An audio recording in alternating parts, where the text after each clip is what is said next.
सालों पहले एक घंटा घर में टिंकू चिड़िया अपने माता पिता और 5 भाइयों के साथ रहती थी। टिंकू चिड़िया छोटी सी थी, उसके पंख मुलायम थे। उसकी माँ ने उसे घंटा घर की ताल पर चहकना सिखाया था। घंटा घर के पास ही एक घर था जिसमें पक्षियों से प्यार करने वाली एक महिला रहती थी। वह टिंकू चिड़िया और उसके परिवार के लिए रोज रोटी का टुकड़ा डालती थी। एक दिन वह बीमार पड़ गई और उसकी मौत हो गई।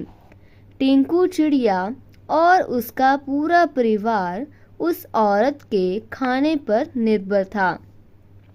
अब उसके पास खाने के लिए कुछ नहीं था और न ही वो अपने लिए खान जुटाने के लिए कुछ करते थे। एक दिन भूख से बेहाल होने पर टिंकू चिड़िया के पिता ने कीड़ों का शिकार करने का फैसला किया। काफ़ी मेहनत करने के बाद उन्हें 3 कीड़े मिले जो परिवार के लिए काफ़ी नहीं थे। वे 8 लोग थे, इसलिए उन्होंने टिंकू और उसके 2 छोटे भाइयों को खिलाने के लिए कीड़े साइड में रख दिए।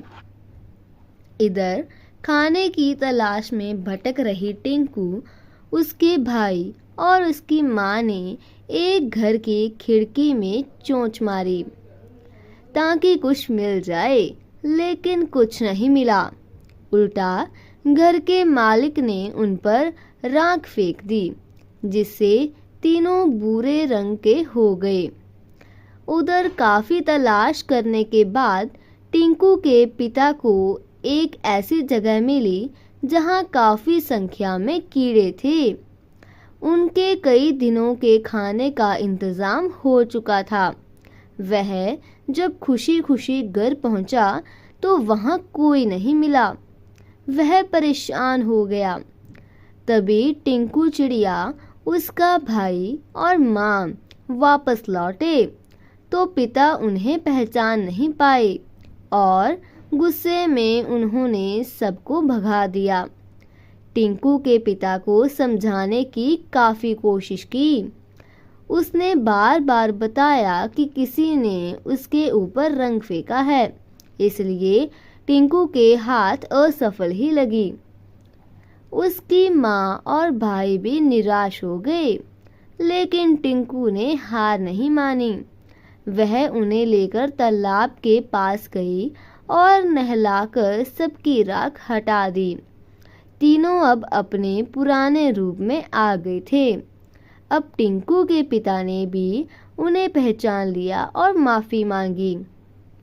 अब सब मिलकर खुशी खुशी एक साथ रहने लगे। उनके पास खाने की भी कमी नहीं थी। तो दोस्तों, इस कहानी से हमें यह सीख मिलती है कि कभी भी किसी पर पूरी तरह निर्भर नहीं रहना चाहिए।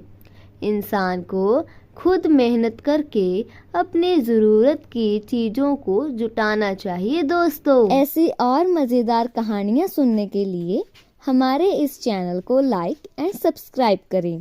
Thank you.